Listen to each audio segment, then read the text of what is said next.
Selamat datang pemirsa, kembali lagi bersama Zona Faktual.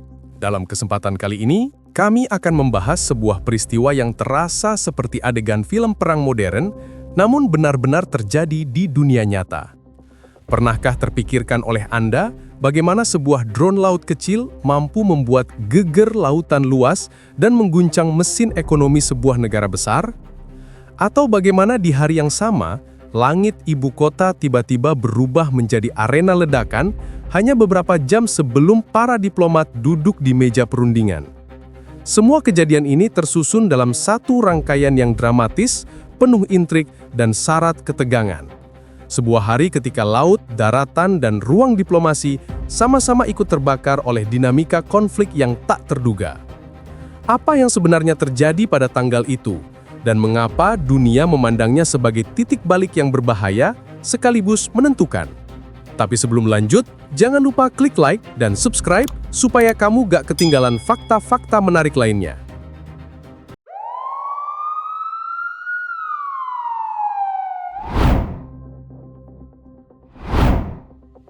Pada tanggal 30 November 2025, Laut Hitam kembali menjadi panggung ketegangan ketika Angkatan Laut Ukraina melancarkan serangan presisi menggunakan drone laut terhadap dua kapal tanker milik armada Rusia. Kedua kapal itu bernama Kairos dan Virat. Kapal yang selama ini disebut sebagai bagian dari armada bayangan Rusia, yaitu jaringan tanker yang beroperasi di luar jalur pengawasan internasional untuk menghindari sanksi Barat. Serangan ini bukan sekedar tindakan militer, tetapi juga simbol perlawanan terhadap aliran pendapatan energi Rusia yang selama ini menopang operasi perangnya. Kronologi dimulai ketika drone laut Ukraina bergerak mendekati target secara diam dan menghantam bagian vital kapal tanker tersebut. Ledakan pertama memicu api besar di badan kapal Kairos, membuat langit malam Laut Hitam dipenuhi asap pekat dan cahaya merah membara. Tak lama kemudian, kapal Virat mengalami nasib serupa. Laporan yang beredar menyebutkan bahwa kerusakan yang ditimbulkan tergolong serius, membuat kedua tanker kehilangan kemampuan beroperasi. Awak kapal dievakuasi dengan cepat oleh kapal pendamping, namun dampak ekonominya diprediksi akan berlangsung jauh lebih lama daripada kobaran api yang terlihat malam itu. Serangan ini memberi pesan tegas bahwa Ukraina telah memperluas strategi militernya, tidak hanya fokus pada pertahanan darat, tetapi juga menargetkan sirkulasi logistik dan sumber penghasilan musuh. Dengan memukul aset energi Rusia, Ukraina mencoba mengikis kemampuan finansial Rusia dalam mempertahankan serangan berkelanjutan di berbagai wilayah. Tindakan ini sekaligus menunjukkan bahwa medan perang kini tidak hanya berada di garis depan, tetapi juga pada jalur laut yang selama ini menjadi nadi perdagangan dan distribusi minyak Rusia. Namun langkah ini tidak lepas dari kontroversi. Beberapa negara yang berada di sekitar Laut Hitam mengungkapkan kekhawatiran atas meningkatnya ketegangan maritim. Ancaman terhadap keamanan jalur perdagangan mulai diperbincangkan, terutama karena wilayah itu merupakan rute vital bagi banyak negara yang memerlukan stabilitas dan kepastian navigasi. Pihak internasional menilai bahwa serangan ini berpotensi menyeret konflik ke dimensi baru, yang bukan hanya menyangkut dua negara, melainkan seluruh kawasan yang bergantung pada keamanan laut tersebut. Dari sisi Ukraina, serangan ini dipandang sebagai langkah strategis yang sah, terutama dalam upaya memotong penghasilan Rusia dari ekspor energi. Dengan semakin ketatnya sanksi di darat, laut menjadi arena di mana Rusia mencoba mempertahankan jalur ekonominya. Karena itulah, Ukraina memilih untuk menyasar titik tersebut, sebuah tindakan yang menempatkan tekanan langsung pada jantung ekonomi lawannya. Serangan ini tidak hanya menghancurkan dua kapal, tetapi juga membongkar gambaran bahwa armada bayangan Rusia dapat beroperasi tanpa hambatan. Di tengah suasana yang tegang, Laut Hitam malam itu menghadirkan gambaran nyata tentang bagaimana konflik modern tidak lagi dibatasi oleh garis pertempuran tradisional. Teknologi, strategi ekonomi, dan pertempuran informasi saling berkelindan, menciptakan medan perang yang lebih luas dan lebih kompleks. Serangan terhadap Kairos dan Virat menjadi salah satu bukti bahwa perang dapat berubah arah dalam sekejap, membawa konsekuensi yang menggema jauh di luar lokasi ledakan. Pada tanggal yang sama, 30 November 2025, ketika api masih menyala di kapal Kairos dan Virat di Laut Hitam, langit ibu kota Ukraina berubah menjadi ajang serangan udara intensif dari Rusia. Gelombang drone serang jenis Shahed disusul rudal berkecepatan tinggi menghantam wilayah Kiev dan beberapa permukiman di sekitarnya. Ledakan terdengar berturut-turut di berbagai distrik, menandai salah satu malam paling mencekam di penghujung tahun tersebut. Warga yang baru saja kembali menikmati listrik dan layanan publik setelah periode pemadaman panjang, kembali dikejutkan oleh guncangan keras yang memecah keheningan malam. Serangan itu terjadi dalam dua fase utama. Fase pertama menargetkan pusat kota, daerah yang selama ini dianggap relatif aman karena perlindungan udara yang lebih kuat. Dalam hitungan menit, asap tebal mulai naik dari bangunan hunian yang terbakar, sementara kaca jendela berhamburan ke jalan akibat tekanan ledakan. Alarm udara meraung sepanjang malam, membuat ribuan warga bergegas menuju ruang bawah tanah dan tempat perlindungan. Dalam laporan awal, jaringan listrik di beberapa distrik mengalami kerusakan parah sehingga pemadaman meluas hingga wilayah pinggiran Kiev. Fase kedua menyerang area industri dan infrastruktur sipil yang vital. Beberapa fasilitas energi dan jalur transportasi rusak berat. Tim pemadam kebakaran bekerja tanpa henti mencoba menjinakkan api yang terus berkobar di bangunan 12 lantai yang terkena hantaman langsung. Suasana kacau menyelimuti kota dan layanan darurat kewalahan oleh permintaan bantuan yang datang bertubi-tubi. Di wilayah Vyshhorod dan pinggiran lainnya, gemuruh ledakan terdengar hingga dini hari. Laporan resmi menyebut 5 warga sipil tewas dan 38 lainnya mengalami luka berbagai tingkat keparahan. Angka ini diperkirakan bisa bertambah seiring proses evakuasi lanjutan. Serangan ini memunculkan tanda tanya besar mengenai tujuan strategis Rusia. Beberapa analis menilai bahwa serangan tersebut merupakan balasan langsung terhadap operasi Ukraina di Laut Hitam. Namun ada pula yang melihatnya sebagai upaya Rusia untuk mengirim pesan politik kepada dunia internasional, terutama ketika Ukraina sedang melakukan pendekatan diplomatik penting dengan Amerika Serikat pada hari yang sama. Langkah Rusia itu memunculkan kesan bahwa mereka ingin mengganggu atau memberikan tekanan terhadap upaya perdamaian yang tengah dirintis. Konflik semakin terasa kompleks ketika infrastruktur sipil menjadi sasaran. Kerusakan pada rumah sakit, sekolah, dan blok apartemen membuat ribuan keluarga harus dievakuasi ke lokasi aman.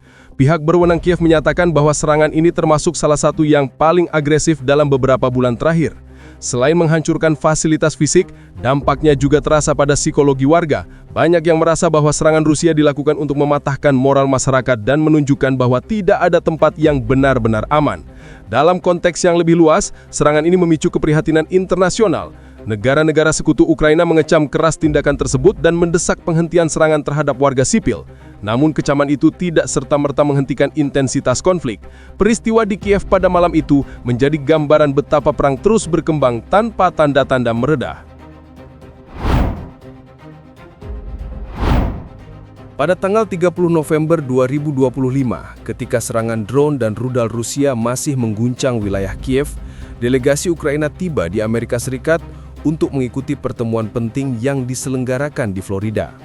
Pertemuan ini digambarkan sebagai salah satu langkah diplomatik paling berarti sejak awal konflik, karena melibatkan pejabat tinggi Amerika serta tokoh berpengaruh yang mendorong tercapainya kerangka perdamaian jangka panjang.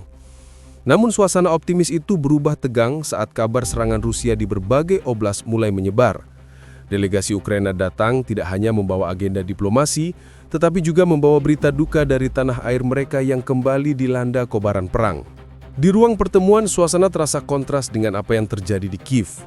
Meski acara diplomatik berlangsung di tempat yang aman dan tenang, ketegangan internal terlihat jelas pada para perwakilan Ukraina. Mereka memahami sepenuhnya bahwa setiap keputusan yang diambil dalam pertemuan itu akan berpengaruh langsung pada masa depan negara mereka, terutama ketika sebagian wilayah masih berada di bawah pendudukan Rusia. Pembahasan mencakup kompromi teritorial, mekanisme jaminan keamanan, serta kemungkinan pembentukan zona penyangga untuk mencegah eskalasi baru. Meski demikian, topik paling sensitif tetap menyangkut wilayah yang selama ini menjadi inti pertahanan Ukraina dan identitas nasional. Amerika Serikat yang berperan sebagai mediator dan pendukung utama Ukraina menekan agar proses negosiasi menghasilkan kemajuan nyata. Dorongan ini muncul karena perang yang berlarut-larut telah menimbulkan dampak ekonomi dan politik yang sangat besar, tidak hanya bagi Ukraina dan Rusia, tetapi juga bagi stabilitas global. Di sisi lain, Ukraina berada dalam posisi yang sulit. Mereka harus mempertimbangkan setiap saran diplomatik, tetapi tetap menjaga kedaulatan dan hak mereka atas wilayah yang diduduki. Tantangan ini membuat perundingan berlangsung penuh kehati-hatian dan perhitungan strategis. Di luar arena diplomasi, reaksi Rusia terhadap upaya damai ikut memperkeruh keadaan. Serangan yang dilancarkan pada hari yang sama memunculkan interpretasi bahwa Rusia ingin mengingatkan dunia bahwa mereka masih memegang kendali atas eskalasi militer. Tindakan itu menimbulkan kesan bahwa negosiasi tidak akan berlangsung mulus jika tekanan militer tetap digunakan sebagai alat tawar. Para analis menilai bahwa keselarasan antara diplomasi dan kekuatan militer menjadi semakin kabur karena kedua belah pihak terus bergerak di jalur yang saling berseberangan. Delegasi Ukraina harus menjelaskan kepada mitra internasional bahwa kompromi wilayah bukanlah keputusan yang sederhana. Banyak wilayah yang kini dikuasai Rusia merupakan tanah kelahiran ribuan warga Ukraina. Ada bangunan bersejarah, ladang pertanian, pusat industri, dan rumah yang telah ditinggalkan karena perang. Setiap kompromi berarti menerima kenyataan pahit bahwa sebagian warga mereka mungkin tidak akan pernah kembali ke tempat asal mereka.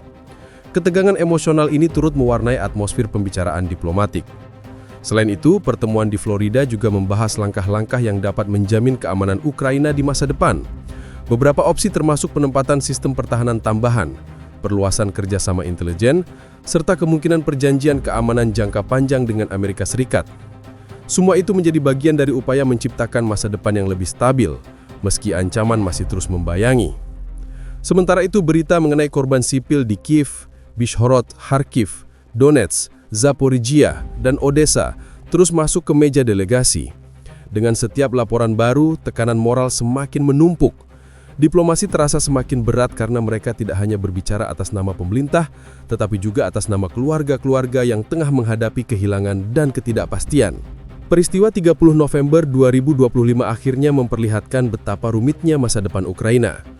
Perang di medan tempur dan perjuangan di meja diplomasi berjalan beriringan, saling mempengaruhi dan membentuk arah berikutnya dari konflik yang belum menunjukkan tanda akan berakhir. 30 November 2025 menjadi salah satu hari paling menentukan dalam perjalanan konflik Ukraina dan Rusia. Serangan di laut, guncangan di darat, dan diplomasi yang berlangsung jauh dari medan perang menunjukkan bahwa masa depan sebuah negara dapat berubah dalam hitungan jam. Di balik ledakan, perundingan, dan keputusan strategis, ada jutaan warga yang terus berharap agar esok menghadirkan secercah ketenangan. Hari itu menegaskan bahwa perang modern bukan hanya tentang senjata, tetapi juga tentang keberanian, keteguhan, dan perjuangan diplomasi yang tak pernah berhenti. Terima kasih telah mengikuti narasi ini hingga akhir. Jangan lupa subscribe ke channel Zona Faktual dan aktifkan lonceng notifikasi agar tidak ketinggalan fakta menarik lainnya.